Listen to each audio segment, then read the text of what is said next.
Hi everyone, welcome back to my channel, and if you are new, welcome to my channel. I am Jamie Beth. Today we're going to talk about movies, so scary movies that were inspired by true events. And we're going to jump right in, and the first movie that we're going to talk about is a very old movie. It is called The Birds, and this movie came out in 1963.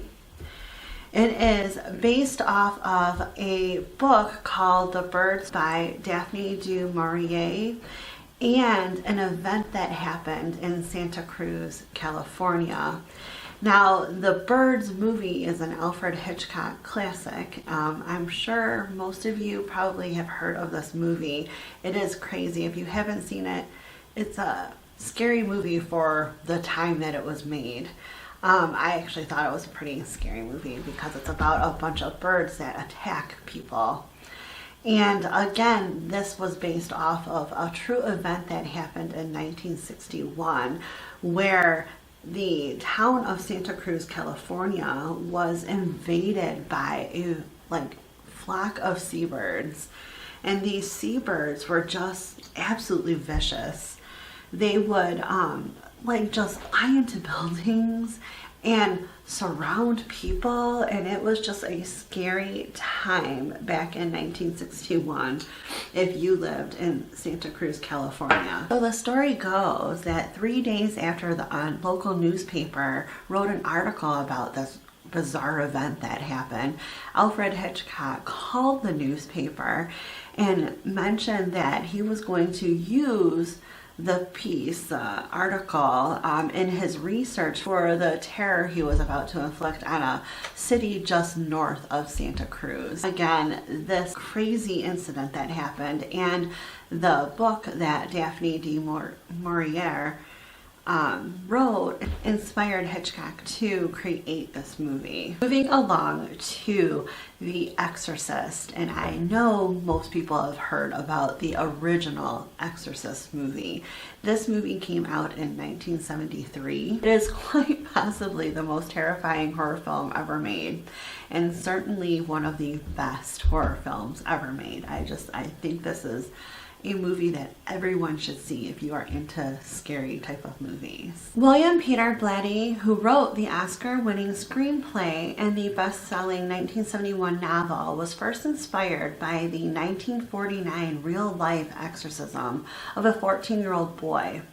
A student at Georgetown University at the time, Blatty became fascinated with the Washington Post article headlined, "Priest Frees Mount Rainier Boy Reported Held in a Devil's Grip." Decades later, our author Thomas Allen wrote about the true story in a 1993 book titled "Possessed: The True Story of an Exorcism." According to Allen, the young boy in the case plays with an Ouija board, much like Regan, who was Linda Blair's character in The Exorcist. Ultimately, two priests, like in the film, performed the rite of the exorcism some 20 to 30 times to save the boy from the demonic infestation. On to the Texas Chainsaw Massacre. This movie came out in 1974. Another film loosely based on the life and crimes of killer Ed Gein. Tobe Hooper's landmark horror film capitalized on Gein's notorious exploits to help create one of the genre's most iconic and terrifying figures, Leatherface. Wearing a mask of raw human skin similar to the ones worn by Gein's lamps in his home, Leatherface was front and center in the film's marketing campaign, as was a based on true events moniker that was employed to attract a wider audience. While the plot is almost entirely fiction, despite the famous tagline, it's no less terrifying that certain story details can be pegged to real-life horrors. Next up, we have the movie Jaws, which came out in 1975. So this movie was Steven Spielberg movie, and it is based off of a book by Peter Benchley. It's a novel of the same name, based on, in part, of a true story, but not the one we're all thinking of. So if you've seen the movie, it's not quite what happened in the movie. So the film about a great white shark terrorizing a New England beach town owes most of its game-changing legacy not to the 1916 shark attack along the Jersey Shore that is mostly associated with, but rather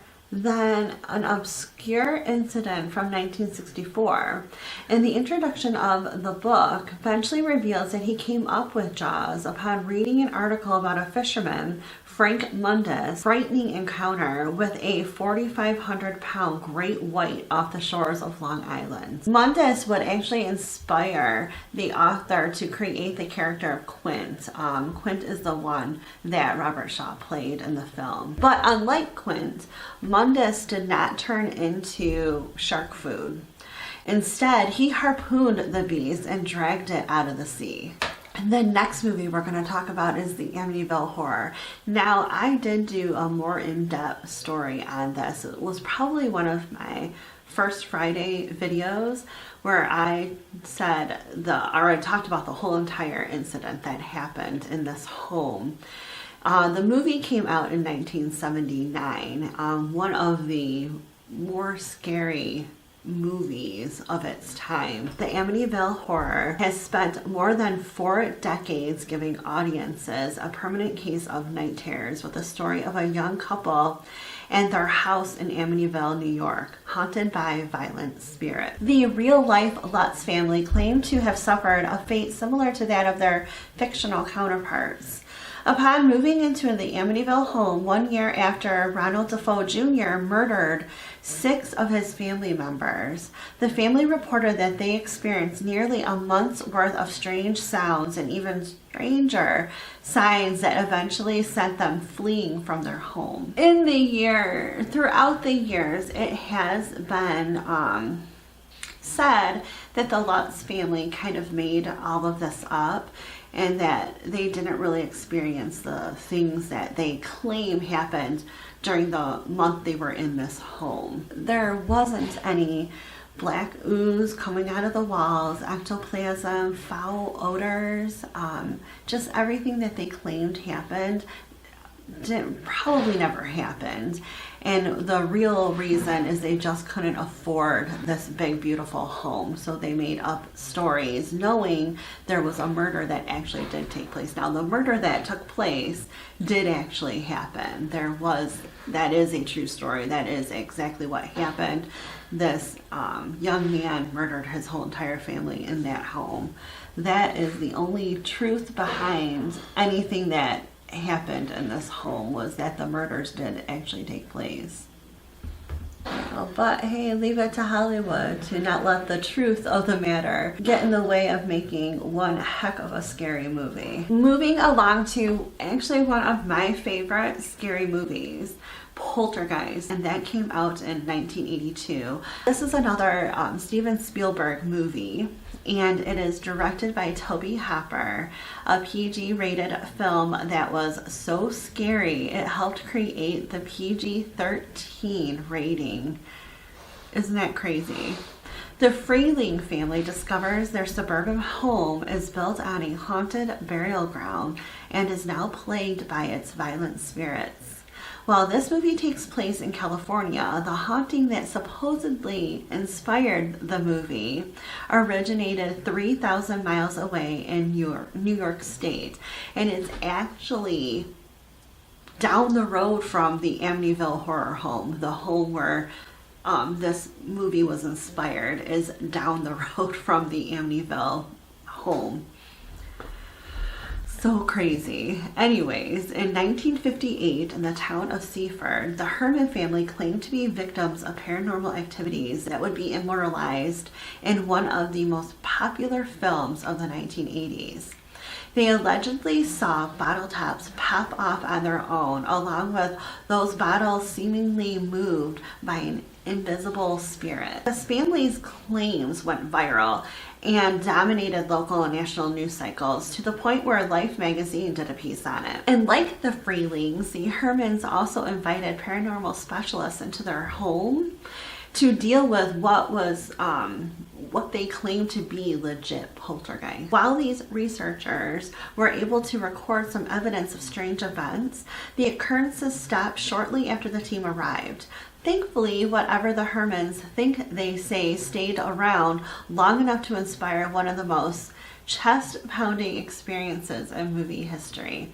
Poltergeist is a great movie. If you haven't seen it, I highly recommend that you check it out. The next movie I'm going to talk about also came out in 1982, but I saw this movie much later. I was really young in the early 80s, so I was a little bit older when I saw these movies, and this one I was probably almost in my 20s when I first saw it. As I tell you about it, you'll probably realize why I didn't see this when I was younger. It's actually a really disturbing movie. It's called The Entity. So this movie is about an unassuming home in Culver City, California that became the site of a vicious demonic attack during the early 70s. Doris Blither, a single mom with 4 children and a troubled past, claimed to be violently raped by ghosts. The events were dismissed by doctors who suspected Doris's alcoholism and abusive history led the woman to injure herself. It's actually quite sad that she couldn't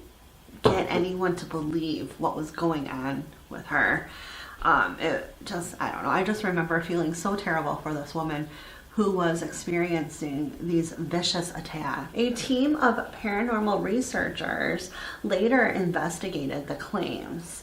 They were skeptical but observed a series of strange phenomena, bruises, orbs, unexplained activity that became part of an extensive report. In 2009, Doris's son Brian Harris, who was 10 years old when the demonic activity was taking place, spoke about the attack. The son was quoted as saying, "The whole rape thing was real. My room was right next door to my mother's. I would hear the attacks happening, things being thrown, her screaming. Then she would come out of the bedroom and have all of these bruises on her legs, her inner thighs, just like she did in the movie, or just like the character who played his mother did in the movie." There were times where we would see it happen right in front of us. It was like if a man was standing in front of my mom and would just start to beat her. Imagine a woman being beaten. You could see her being picked up and thrown around. Sound slaps, but there was no one there that you could see doing this. He goes on to mention that they all felt it too, the pulling, the biting, the scratching. They were all attacked. So what happened is no matter where this woman moved, this horrible spirit followed her. So that is why no one else who has lived in the house has experienced that kind of trauma, because for some reason, somehow, this entity kept following her. It is such a scary, bizarre, and sad story. The next one we're going to talk about is A Nightmare on Elm Street. And you would never believe that this movie was based or inspired by a true event that actually happened. Just hear me out on this one. A Nightmare on Elm Street came out in 1984, and it is a crazy, scary, gory movie. If you like crazy, scary, gory, A Nightmare on Elm Street is actually, in my thought, is a classic. So this Wes Craven film came up with the villain Freddy Krueger, who would exact his revenge during a period where everyone, regardless of physical power, is at their most vulnerable, when they're asleep. Craven drew inspiration from a Cambodian family who fled the killing fields and immigrated to the United States. However, the son couldn't escape his harrowing past and often had debilitating nightmares. He told his parents he was afraid that if he slept, the thing chasing him would get him, so he tried to stay awake for many days at a time. When he finally did fall asleep, his parents thought this crisis was over. Then they heard screams in the middle of the night. By the time they got to him, he was dead. He died in the middle of a nightmare. Here was a youngster having a vision of horror that everyone older was denying, and that became the central line of A Nightmare on Elm Street. Moving along to a 2003 film called Open Water. Open Water courted many shocking headlines and a mini controversy when it arrived in theaters in the wake of a based on real events marketing campaign. The low-budget film, which featured a young couple stranded in the ocean teeming with sharks. The sharks used in the filming of the Open Water were as real as those that threatened the film's source material, American Tourist Tom and Eileen Lonergan. They were left behind on a scuba dive off the Great Barrier Reef. It took 2 days for the scuba company to realize that this couple did not return. And the couple, like their big screen counterparts, were never found again. We are going to move along to The Exorcism of Emily Rose, and this film came out in 2005. The Exorcism of Emily Rose is an inventive take on what it means to not only experience what demonic possession is like, but also the consequences that stem from exhausting every possible means of carrying an ailing 19-year-old girl. In this case, when the exorcism goes wrong, it opens all of the moral and legal issues that don't fit into a tidy courtroom.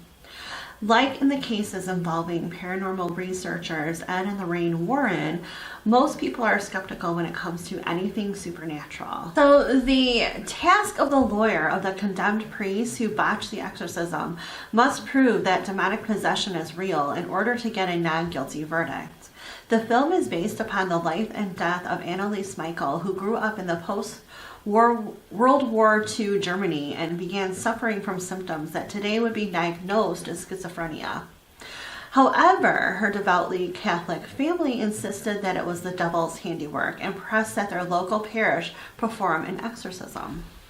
Under the discretion of Father Arnold Renz, Annalise was severely deprived of food and water and physically abused, under the guise that he was helping her. After she was found dead, her parents, Renz, and another priest, Ernst Holt, were all found guilty and liable for her death. Moving on to Wolf Creek. This movie came out in 2005. Wolf Creek is about a road trip that went wrong. Three friends found themselves stranded near Wolf Creek National Park in Western Australia.